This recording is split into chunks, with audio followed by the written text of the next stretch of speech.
ಆತ್ಮೀಯ H16 news ಅರ್ಧತೆ Siddaramaiah ಸ್ವಾಗತ. ನಾನು ನಿಮ್ಮವ MI ಅಥವಾ ಮಲ್ಲಪ್ಪ ಜೋತವರು. ಆತ್ಮೀಯರೇ,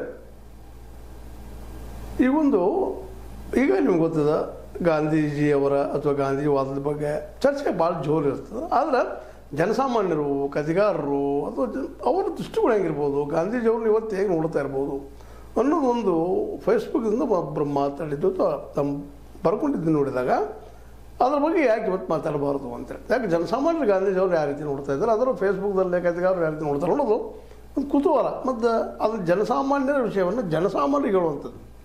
ನಾವು ಯಾವುದೋ ಒಂದು ವಿಷಯ ತೊಗೊಂಡು ಪ್ರತಿವಾದ ಮಾಡೋಕ್ಕಿಂತಲೂ ಅವ್ರ ಮಾತು ಏನು ಹೇಳಿಕ್ಕೆ ಪ್ರಯತ್ನ ಮಾಡಿದ್ದಾರೆ. ನಮ್ಮ ಫೇಸ್ಬುಕ್ಕದ ಸವಿರಾಜ್ ಆನಂದೂರು ಅನ್ನುವಂಥ ಕವಿ ಅಥವಾ ಲೇಖಕ ಅವ್ರು ಏನೇನು ಹೇಳಿ ಪ್ರಯತ್ನ ಮಾಡ್ತಾರೆ ಗಾಂಧಿವಾದನ ಅಂತ ಅನ್ನುವಲ್ಲೇ ಟೈಟ್ಲ್ ಏನದಪ್ಪ ಅಂದ್ರೆ ಗಾಂಧಿವಾದನ ರಕ್ಷಣೆ. ಇವತ್ತು ಗಾಂಧಿವಾದನ ಉಳಿಸಬೇಕಾಗೈತಿ, ಅದು ಹೆಂಗೆ ರಕ್ಷಣೆ ಮಾಡೋದು ಅಂತೇಳಿ ಅವರು ತಮ್ಮದೇ ಆದ ಒಂದು ವಾದ ಮಂಡಿಸ್ತಾರೆ. ಅದ್ರ ಮುಖ್ಯವಾಗಿ ಪಾನ ನಿಷೇಧ, ಸಸ್ಯಾಹಾರ, ಬ್ರಹ್ಮಚರ್ಯಗಳಿಗೆ ಸೀಮಿತಗೊಳಿಸಿ ಇವತ್ತಿನ ತರುಣರು ಮುಟ್ಟಲಾಗದ ಹಾಗೆ ಗಾಂಧಿಯನ್ನು ಮಡಿ ಮಾಡುತ್ತಿರುವ ಗಾಂಧಿವಾದಿಗಳಿಂದ ಗಾಂಧಿವಾದವನ್ನು ರಕ್ಷಿಸಬೇಕಾಗಿದೆ. ಗಾಂಧಿವಾದ ಏನಪ್ಪ ಇವತ್ತೇ ಆಗಿಬಿಟ್ಟದಪ್ಪ ಅಂದ್ರೆ ಎಲ್ಲ ನಮ್ಮ ತರುಣರ ತಲೆಯಲ್ಲೇ ಹೇಳಪ್ಪ ಸರಿ ಕೊಟ್ಬಿಡಂತಾರೆ. ಅವರು ಸಸ್ಯಾಹಾರ ತಿನ್ಬೇಕಂತ ಹೇಳ್ತಾರೆ, ಮಾಂಸಾಹಾರ ಬೇಡ ಅಂತ ಹೇಳ್ತಾರೆ, ಬ್ರಹ್ಮಚಾರ್ಯ ಇರ್ಬೇಕಂತ ಹೇಳ್ತಾರೆ. ಮುಂದೆ ಇವೆಲ್ಲ ಪಾನ ನಿಷಿದ್ಧ ಮಾಡ್ರಿ ಅಂತ ಹೇಳಿದ ಕೂಡಲೇ ಪಾಪ ತರುಣರು ಒಳ್ಳೆ ಅಂತಾರೆ. ಅವ್ರು ಇದ್ಯಾವುದೋ ಮರ ನಾ ಆರಾಮ್ ಇರ್ಬೇಕಂತ ಮಾಡಿದ್ದೀನಿ, ನೀನು ಎಲ್ಲ ತಂದು ಗಾಂಧಿಗೀತೆ ಮಾಡೋ ಸಹಿತ ನಾನು ಭಾಳ ಹಾಳು ಮಾಡೋದೇನೋ ನೋಡ್ತಿರ್ತಾರೆ ಅನ್ನೋದು ಲೇಖಕರ ಒಂದು ಮನದ ಮಾತು. ಸುಳ್ಳಲ್ಲ ಮತ್ತು ಸತ್ಯನ ಉಣಿಸ್ತಾರೆ.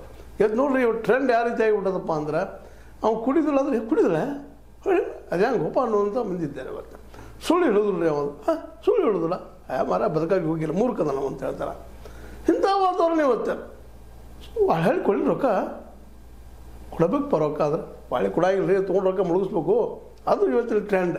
ಇಂಥ ಪರಿಸ್ಥಿತಿವಾಗ ಹಿಂಗೆ ಗಾಂಧಿ ಹೇಳಿದ್ಕೊಳ್ಳ ಗಾಂಧಿ ಜೊತೆಗೆ ಯಾರು ಬರೋದಿಲ್ಲ, ಬ್ಯಾಡ ಬಿಡ್ರಪ್ಪ ಇವ ನಡೆಯೋದಿಲ್ಲ, ಆದರ್ಶದ ಮಾತುಗಳಿಲ್ಲ ಅಂತೇಳಿ ಗಾಂಧೀಜಿಯವರಿಂದ ದೂರ ಓಡಿ ಹೋಗ್ತಾರೆ ಅನ್ನೋದು ನಮ್ಮ ಕಥೆಗಾರರಾದಂಥ ಸವಿರಾಜ ಆನಂದೂರ್ ಅವರ ಅಭಿಪ್ರಾಯ.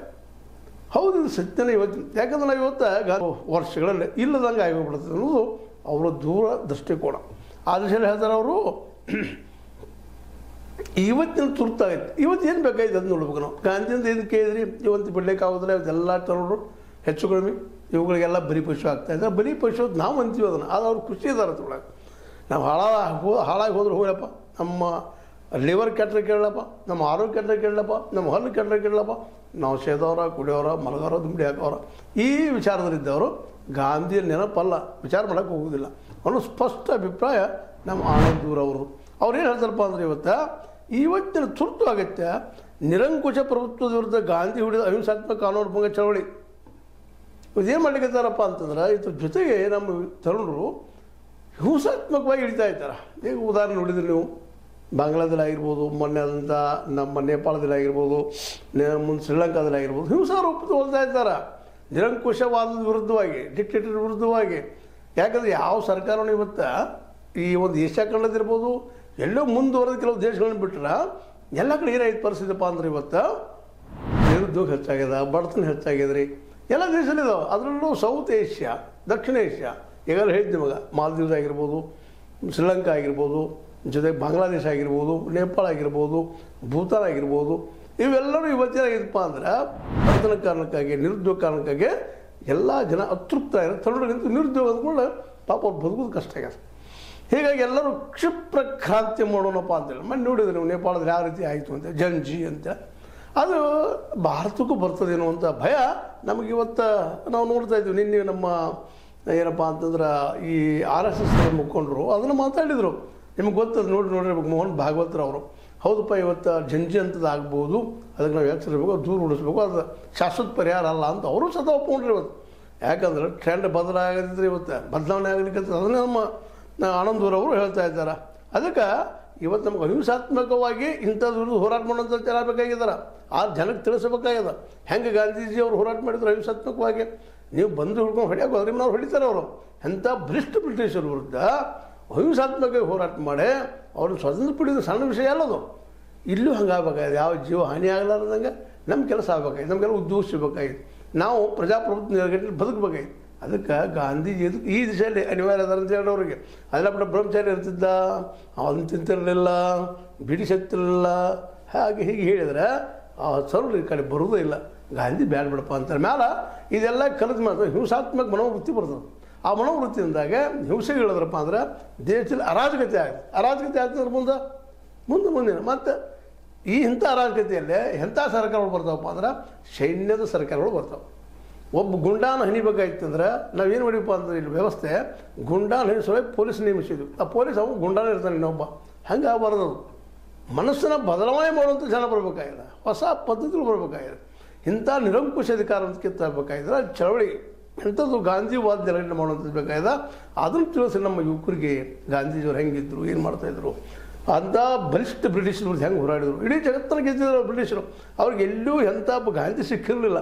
ಎಲ್ಲ ಗುಂಡು ಹಾಕಿಸ್ಕೊಳ್ಳೋರಿದ್ರಲ್ಲಿಲ್ಲ. ಇವು ಗಾಂಧಿ ಹಂಗಲ್ಲ, ಗುಂಡು ಹಾಕ್ತಾನೆ ಅಂದ್ಕೊಳ್ಳೆ ಹಾಗಪ್ಪ ಅಂತ ಮುಂದೆ ಬಿಡೋರು. ಇದನ್ನು ಕಲಿಸಿ ನಮ್ಮ ವಿದ್ಯಾರ್ಥಿಗಳಿಂದ ಹೇಳ್ತಾ ಇದ್ದಾರೆ ಆನಂದರು. ಸತ್ಯದ ಮಾತು. ಮಕ್ಕಳಿಗೆ ಧೈರ್ಯ ತುಂಬ್ರಿ. ಪಿಸ್ತೂಲ್ ತೊಗೊಂಡು ಪಿಸ್ತೂಲ್ಗಳು ನಮ್ಮ ಹೊಡೆ ತೆಗಿತಾರೆ ಆಗ. ಯಾಕಂದರೆ ನಕ್ಸಲಿಸಮ್ ಯಾಕೆ ಲಾಸ್ ಆಯ್ತು, ಯಾಕೆ ಸೋಯ್ತು, ನಕ್ಸಲೈಟ್ಸ್ ಯಾಕೆ ಸೋತರು, ಇವತ್ತೆಲ್ಲ ಸಿಗ್ತಾ ಇದ್ದಾರೆ ಹೊಡಿಸ್ಕೊಳ್ತಿದ್ರೆ ಯಾಕೆ ಅಂದ್ರೆ ಬಂದು ಇಟ್ಕೊಂಡು ಹೋದ್ರು. ಅವರು ಗಾಂಧಿ ಜಗತ್ತಿಗೆ ಹೋಗಿದ್ರಪ್ಪ ಅಂತಂದ್ರೆ ಇವತ್ತು ಕೊಲ್ತೀವಲ್ಪ ಕೊಲ್ಲ ಅಂತ ಹೋಗಿದ್ರು. ನಾಗರಿಕರು ಜಾಗೃತಿ ಮಾಡ್ತಿದ್ರು, ವಿದ್ಯಾ ಕಲಿಯನ್ನು ತಿಂತಿದ್ರು, ಹೋರಾಟ ಮಾಡಿ ಕಲಿಸ್ತಿದ್ರು, ಈ ವ್ಯವಸ್ಥೆಗೆ ಪ್ರತಿ ವ್ಯವಸ್ಥೆ ತರುವಂಥ ಪ್ರಯತ್ನ ಮಾಡ್ತಿದ್ರು, ಉದ್ಯೋಗ ಸೃಷ್ಟಿಗೆ ಬೆನ್ನತ್ತಿದ್ರು. ಇದೆಲ್ಲ ಆಗ್ತಾ ಇಲ್ಲ. ಕಾರಣ ಏನಪ್ಪ ಅಂದ್ರೆ ಗಾಂಧಿವಾದವನ್ನು ನಾವು ಕೆಲವೊಬ್ಬರು ಭಾಳ ಆದರ್ಶವನ್ನು ಹೇಳಿ ಗಾಂಧಿ ಏನಪ್ಪ ಸೇರ್ತಿರಲಿಲ್ಲ, ಕುಳಿತಿರಲಿಲ್ಲ ಅಂತ ಬ್ರಹ್ಮಚಾರಿ ಇದ್ದ ಹಾಗೆಲ್ಲ ಹೇಳ್ತಿದ್ದ ಅಂದ್ರೆ ಯುವಕರು ಬರೋದಿಲ್ಲ. ಗಾಂಧಿಯಲ್ಲಿದ್ದಂಥ ನಮ್ಮ ಸವಿರಾಜ್ ಆನಂದೂರ್ ಅವರು ತಮ್ಮ ಫೇಸ್ಬುಕ್ನಲ್ಲಿ ಬರ್ಕೊಂಡಿದ್ದಾರೆ. ಈ ಮಾತು ಭಾಳ ಯೋಗ್ಯ. ಅದನ್ನು ಯಾಕೆ ವಿಚಾರ ಮಾಡೋರು ನಾವು ನೀವೆಲ್ಲರೂ ಕೂಡ್ಕೊಂಡು? ಯಾಕಂದ್ರೆ ಅಹಿಂಸಾತ್ಮಕವಾಗಿ ಕಾನೂನು ಭಂಗ ವ್ಯವಸ್ಥೆ ಮಾಡೋಣ ಮತ್ತು ಹೋರಾಟ ಮಾಡೋಣ, ನಮ್ಮ ಒಂದು ಸುಪರಿಧಿ ತೊಗೊಂಬರೋನು. ಇಲ್ಲಿ ಗುಂಡು ಹಾರಿಸೋದು ಹಾಕೋದು ಹಿಂಸಾತ್ಮಕ ಬೇಡ. ಅದರಿಂದ ಒಬ್ಬ ಡಿಕ್ಟೇಟರ್ ಹುಟ್ಟುತ್ತಾನ ಅಂತೇಳಿ ಅಂದ್ರೆ ಒಬ್ಬ ಏನಪ್ಪ ಅಂದ್ರೆ ಈಗ ಹೇಳಿ ಒಬ್ಬ ರಾಜ ಯುದ್ಧಕ್ಕೆ ಹೋದಂದ್ರೆ ಆ ರಾಜನ ಯಾವನು ಕೊಲ್ತಾರಲ್ಲ ಇವು ರಾಜ ಗುಂಡನಾಗಿ ಬಿಡ್ತಾನೆ ಅವನಿಗೆ. ಅದಕ್ಕೆ ಅಂದ್ರೆ ಗುಂಡಿಗೆ ಪರಿಹಾರ ಅಲ್ಲ. ನಮ್ಮ ಗುಂಡಿಗೆ ನಾವು ಬಲಿ ಕೊಡೋಕೆ ಹೊಂಟಿದ್ರೆ ಅವ್ರು ನಮ್ಮ ಮಾತು ಕೇಳ್ತಾರೆ, ವ್ಯವಸ್ಥೆ ಬದಲಾಗ್ತದೆ. ಈ ಡಿಕ್ಟೇಟರ್ ನಮ್ಮಲ್ಲಿ ಬೆಳೆದಿಲ್ಲ ಅನ್ನುವಂಥ ಒಂದು ಮಾತನ್ನು ನಮ್ಮ ಲೇಖಕರು ಅದರಲ್ಲೂ ಕಥೆಗಾರರು ಸವಿರಾಜ್ ಆನಂದವರು ಒಂದಿಷ್ಟು ಹೇಳ್ತಾ ಇದ್ದಾರೆ. ಇದು ಈ ರೀತಿಯಾಗ್ಯದ. ಇದು ನಿಮಗೇನು ಅನಿಸ್ತು? ಇವ್ರು ಸರಿ ಹೇಳ್ತಾ ಇದ್ದಾರೆ ಸವಿರಾಜ್ ಆನಂದರವರು, ಇಲ್ಲ ಇವ್ರು ತಪ್ಪು ಹೇಳಿದಾರ? ಇದ್ರ ಬಗ್ಗೆ ಇನ್ನಷ್ಟು ಚರ್ಚೆ ಮಾಡಿರಿ, ಕಾಮೆಂಟ್ ಮಾಡಿರಿ, ನಿಮ್ಗೆ ಅನಿಸಿದ್ರೆ ಮಾತುಗಳನ್ನ ಹಾಕಿರಿ, ತಿಳಿಸ್ತಾ ಇರಿ, ಶೇರ್ ಮಾಡ್ತಾ ಇರಿ. ಜೊತೆಗೆ ಇದನ್ನು ಏನಪ್ಪ ಅಂತಂದ್ರೆ ಸಬ್ಸ್ಕ್ರೈಬ್ ತಿಳಿಸ್ಬೇಡ್ರಿ. H16 ನ್ಯೂಸ್ ಅಂತ ತಿಳಿಸಿದ್ದಾರೆ. ಸತ್ಯ